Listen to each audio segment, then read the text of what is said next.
got history. Got me feeling the nostalgia when you look at me. Thinking Hai, Assalamualaikum. Kami dari kelompok perencanaan laba. Perkenalkan, saya Yuli Puspita Wahyuni. Perkenalkan, nama saya Irawati. Saya Masya Murni. Saya Berniansyah. Saya Devita. Dan saya Lala. Selamat menikmati penyampaian materi dari kami. Mohon maaf bila ada salah dan kata.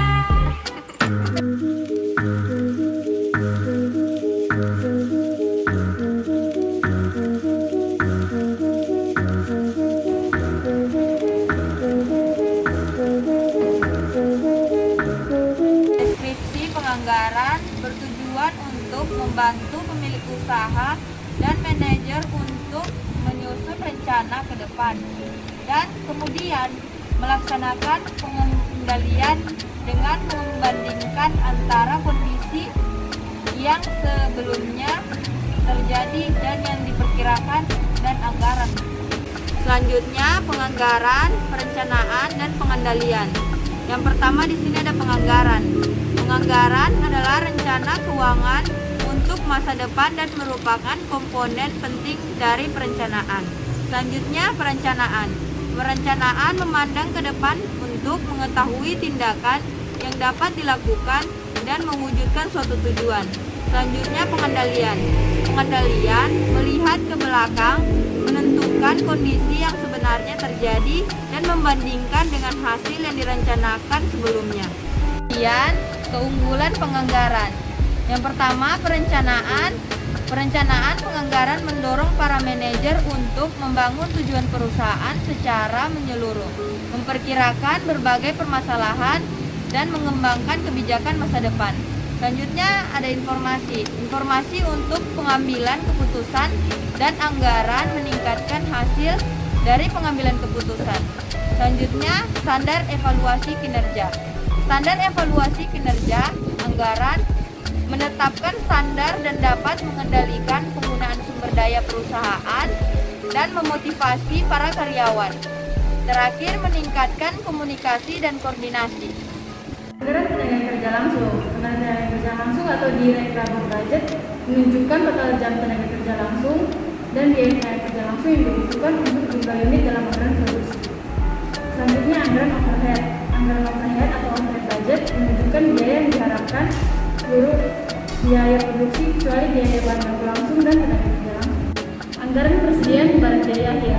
Anggaran persediaan barang jadi akhir atau ending finished good inventory budget memberikan informasi yang dibutuhkan untuk menyusun laporan posisi keuangan dan juga berfungsi sebagai input yang penting dalam penyusunan anggaran beban pokok penjualan. Selanjutnya anggaran beban pokok penjualan. Anggaran beban pokok penjualan atau cost of goods sold budget menunjukkan biaya yang diharapkan dan barang yang akan dijual. Kemudian anggaran produksi merupakan beberapa banyak unit yang harus diproduksi untuk memenuhi kebutuhan penjualan dan untuk memenuhi kebutuhan persediaan akhir. Rumusnya yaitu unit yang akan diproduksi sama dengan unit penjualan yang diharapkan ditambah unit persediaan akhir yang diinginkan dikurangi unit persediaan awal. Itu anggaran induk. Anggaran induk adalah rencana keuangan yang komprehensif untuk perusahaan sebagai satu kesatuan.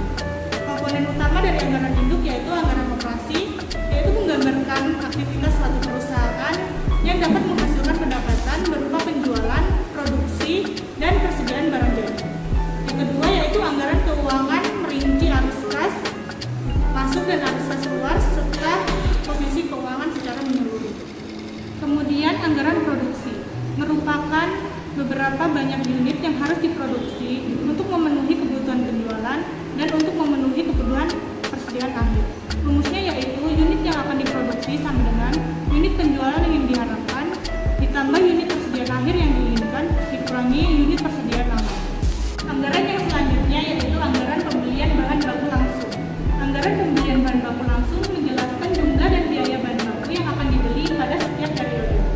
Rumusnya yaitu pembelian sama dengan bahan baku langsung yang dibutuhkan untuk produksi ditambah bahan tak langsung pada persediaan akhir yang diinginkan dikurangi bahan baku langsung pada persediaan. Anggaran beban penjualan dan administrasi. Anggaran beban penjualan dan administrasi sering dengan administrasi expense, budget, menjelaskan pengeluaran yang direncanakan untuk aktivitas non-manufaktur, sebagaimana dengan overhead, beban penjualan, dan administrasi dapat dibagi ke dalam komponen tetap dan variabel. Beban seperti komisi penjualan, pengangkutan, dan pelengkapan bervariasi dengan aktivitas penjualan. Selanjutnya, anggaran kas. Anggaran kas adalah salah satu anggaran yang penting dalam anggaran induk.